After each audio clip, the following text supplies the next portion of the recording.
Bienvenue à tous sur Canal News 24 à la une de l'actualité. À quelques heures de la fête de la Nativité, la communauté chrétienne s'apprête pour accueillir de manière solennelle la venue du Christ Sauveur. Entre prières, réjouissances et partages, pendant ce temps, vendeurs et acheteurs jusqu'ici ont du mal à se retrouver sur les différents prix des produits alimentaires. Fête de fin d'année 2015, les enfants drépanocytaires de Douala n'étaient pas exclus de l'arbre de Noël grâce à l'Association nationale drépanocytaire en partenariat avec l'aide aux drépanocytaires au Cameroun, en Afrique et en France. Ces derniers ont su redonner du sourire à ces enfants malades. Une fois de plus, bienvenue au journal sur Canal News 24. Préparatifs des fêtes de fin d'année 2015, la fièvre monte dans la capitale politique du Cameroun. À quelques heures de la fête de la Nativité et en dépit de l'effervescence qui semble gagner en amplitude, vendeurs et acheteurs de la cité capitale ne parviennent pas à accorder leur violence sur la structure des prix pratiqués dans les marchés. Salomon Foué, Joseph Ateba. L'esplanade du stade Omnisport Amadou Ahidjo de Yaoundé accueille depuis quelques jours l'une des multiples foires dédiées à la vente promotionnelle des denrées alimentaires à l'initiative du ministère du Commerce, soucieux de soulager le panier de la ménagère en cette période de fête de fin d'année. Nonobstant l'affluence perceptible dans la plupart des espaces marchands, vendeurs et acheteurs peinent à vibrer en phase. Dans les rayons réservés à la volaille, le prix du poulet ne semble pas à la portée de toutes les bourses. Les livreurs se plaignent de la rareté des clients. Les consommateurs, manifestement découragés par la structure des prix, rechignent les offres et traînent la patte. Le déplumage, qui offre de centaines d'emplois indirects, ne recrute pas au maximum de son potentiel. Conséquence, les oiseaux qui attendent désespérément preneurs ne semblent pas à l'abri des pertes de poids dans les corbeilles. Depuis 3 jours, je suis là, on n'arrive pas à vendre. Les mêmes poulets sont là. Ça perd même le poids. Il n'y a pas le marché. J'ai le sentiment que les choses coûtent cher parce que moi j'étais de passage, je voulais un poulet ce matin et comme j'ai vu qu'on vendait des poulets là, je suis passé voir. Mais les prix sont vraiment difficiles pour les Camerounais.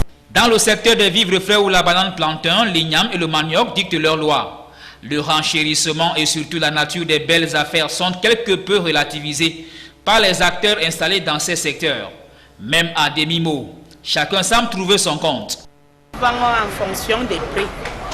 Donc, les femmes du village amènent et on achète et on vend, mais on ne vend pas trop cher, puisqu'on vend au prix qu'on a acheté, on ajoute au moins 500 dans ça. L'essentiel que ça soit bien mûr, comme vous voyez comme ça là. On vend aussi la qualité et on vend au prix. Par rapport à la cherté, je ne dirais pas. Je crois que chacun devrait trouver son compte parce qu'il y a tout. Je crois que moi j'ai trouvé mon compte. Oui, ce n'est pas aussi cher que ça parce que le produit d'abord a sa valeur. Au marché central de Yaoundé, les vendeurs de jouets, gadgets et autres acteurs du vestimentaire ne semblent pas à l'abri de la morosité. À mesure que l'on s'approche de l'échéance, les sociétaires de ces marchés périodiques encourent le risque de voir les prix chuter assortis de la menace de se retrouver avec des cargaisons invendues. Le nerf de la guerre conserve sa place au carrefour de toutes les plaintes. Le seul cliché qui semble faire l'unanimité dans la cité capitale reste et demeure l'embellissement circonstancié de certains grands carrefours de la ville, parés de guirlandes par les soins de la communauté urbaine de Yaoundé. Toujours dans la mouvance des fêtes de fin d'année, les enfants drépanocytaires de Douala ont, grâce à l'Association nationale des drépanocytaires, en partenariat avec l'aide aux drépanocytaires au Cameroun, en Afrique et en France, en abrégé ADRICAF, ont pu redonner du sourire à ces enfants frustrés et affaiblis par le poids de la maladie. Ceci à travers la cérémonie de l'arbre de Noël à eux dédiée. Matendene, Benoît Dormont. Les enfants drépanocytaires de l'hôpital Akintini de Douala reçoivent le Père Noël dans leur centre intégré de prise en charge de la drépanocytose. Pour la présidente de la GRECAF, aide aux drépanocytaires au Cameroun, en Afrique et en France. La particularité cette année est l'implication de la GRECAF qui apporte son soutien et son réconfort aux enfants atteints de la drépanocytose, ceci depuis juin 2015. La GRECAF, c'est aide aux drépanocytaires au Cameroun, en Afrique et en France. Nous étions déjà ici au mois de juin offrir des médicaments et un appareil multifonction à l'AND dans le cadre de la journée mondiale de la drépanocytose le 19 juin. Et quand nous sommes arrivés ici, nous avons vu les enfants et ça a été notre leitmotiv. On a dit, on vient fêter Noël avec les enfants. et nous sommes venus fêter Noël avec les enfants. De même, le président des responsables de l'association des malades de la drépanocytose au Cameroun décline ce qu'il en est de l'arbre de Noël cette année par rapport aux années antérieures. Oui, c'est pour donner un moment de plaisir aux enfants drépanocytaires, qu'ils trouvent le moment d'oublier un peu leurs souffrances quotidiennes, les souffrances corporelles, les stigmatisations qu'on les fait. Donc, on trouve un moment de leur offrir vraiment un grand moment de bonheur. Disons qu'avec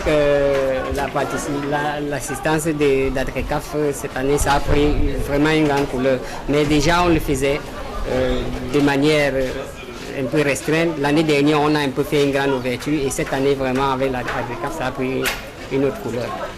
Les tout-petits ne manquent pas d'enthousiasme. L'arbre de Noël à leur honneur apporte beaucoup de joie et de plaisir dans leur satisfaction. Un grand merci pour leur multiple Père Noël. Comme on dit, la drépanocytose n'est pas une maladie rare, mais ce sont les amis du drépanocytaire qui sont rares. Le rendez-vous est pris pour l'année prochaine. Le Cameroun dans l'univers avec l'arrivée de la 4G, une offre de téléphonie mobile qui bénéficie d'un rendement publicitaire, entraînant ainsi des dérives de la concurrence déloyale. Mais une interrogation persiste sur la fiabilité et la réalité de la 4G dans un contexte où la 3G peine à s'enraciner dans les usages des consommateurs. Djerieba Josué Ganga. L'univers de la téléphonie mobile au Cameroun, à l'image de la cour du roi Péto, un monde digital anticipé où les consommateurs sont de véritables vaches à lait pour certains opérateurs. Alors même que les Camerounais restent dans la plupart analphabètes de génération 1, 2, 3 et maintenant voici la 4e génération, la 4G. Comme un citoyen de l'époque de Mathusalem, 4G pour mieux la comprendre, il faut faire un voyage dans le monde du digital. La 4G est la 4e génération des standards pour la téléphonie mobile, succédant à la 2G et la 3G. Elle permet le très haut débit mobile, c'est-à-dire des transmissions de données à des débits théoriquement supérieurs à 100 mégabits par seconde, voire supérieurs à 1 gigabit par seconde, débit minimum défini par l'Union internationale des télécommunications pour les spécifications IMTD Advanced, spécifications qui imposent des téléphones compatibles IPv6 pour pouvoir exploiter le réseau 4G LTE. En octroyant les licences de 4e génération aux deux principaux opérateurs privés de la téléphonie mobile, le gouvernement, à travers le ministère des Postes et Télécommunications, a ouvert un boulevard que même l'agent de régulation des télécommunications ne parvient plus à scanner. Depuis quelques jours, le matraquage et l'agressivité de la publicité inquiètent. D'ailleurs, entre les concurrents, le caractère déloyal est perspective pour des âmes bien éclairées. La 4G dont on vante aujourd'hui est plus visible qu'elle n'est vécue dans les appareils. C'est-à-dire quoi? C'est-à-dire qu'il est plus facile, plus aisé de voir un panneau publicitaire qui brandit la 4G. Mais quand vous prenez votre appareil, votre téléphone portable, par exemple smartphone, vous avez de la peine, n'est-ce pas, à accéder à la 4G. Ce qui se comprend d'ailleurs parce que l'ART, une fois de plus, dit on est encore au stade du perfectionnement de la 3G. Cette traduction, on est encore en train de tester l'efficacité de la 3G qui n'a pas encore fait ses preuves. Le désordre doit finir dans le secteur de la téléphonie mobile au Cameroun. Pour cela, il faut une coordination entre le ministère de tutelle et l'organe de régulation. Par rapport à l'agressivité qui est faite autour de la 4G au Cameroun en termes de communication, il faut retenir que nous sommes là dans une sorte de débandade et de désordre communicationnel. Parce que je ne pense pas que si au fond la communication qui est faite autour de cette 4G était sincère, on serait dans un tel désordre. Figurez-vous que Madame le ministre des Postes et des Télécommunications elle-même a dû sermonner le directeur général de l'agence de régulation des télécommunications, M. Jean-Louis Bemengue. L'arrivée de la 4e génération, loin d'être un cadeau de Papa Noël, attise déjà d'énormes convoitises. Mais à la réalité, la précocité et la publicité à outrance doivent tenir compte de l'évolution des mentalités, bien qu'étant dans un contexte d'émergence à l'horizon 5G. Examen et vote du budget 2016 de la commune d'arrondissement de Douala-Premier. L'exercice a eu lieu hier mercredi 23 décembre 2015 au centre municipal de Bounanjo. Les travaux étaient présidés par le maire de la localité en présence de la tutelle, le préfet du département du Vouri. Dans le calme et la sérénité, l'ensemble des conseillers ont donné leur voix pour le vote et l'adoption des différentes délibérations soumises à leur appréciation. Le point avec Éric Ticheux, Josué Gonga. Après avoir été examiné lors des travaux en commission, le budget 2016 proposé par l'exécutif municipal de Douala-Premier a été voté et adopté ce 23 décembre. Il s'équilibre en recettes et en dépenses à la somme de 2,512 milliards de francs CFA contre un budget initial en 2015 de 2,496 820 000 francs CFA, soit une augmentation de 15 180 000 francs CFA en valeur absolue et 0,6% en valeur relative. La priorité du budget de 2016, c'est l'investissement. D'abord, nous allons finaliser l'hôtel de ville. Nous allons construire un centre de santé à Bali. Nous allons poursuivre la construction et l'aménagement des écoles maternelles municipales, dont une nouvelle à Issengue. Et bien entendu, nous allons poursuivre nos autres travaux régaliens qui sont dans la construction de ce que nous appelons des maisons de quartier, des cases sociales. L'accent sera aussi mis sur les domaines aussi variés que la lutte contre le désordre urbain et la pauvreté, la protection de l'environnement, l'hygiène et salubrité publique et l'assainissement avec la pérennisation des journées hebdomadaires de propriété intégrale dans l'arrondissement de Douala-Premier. Entendu,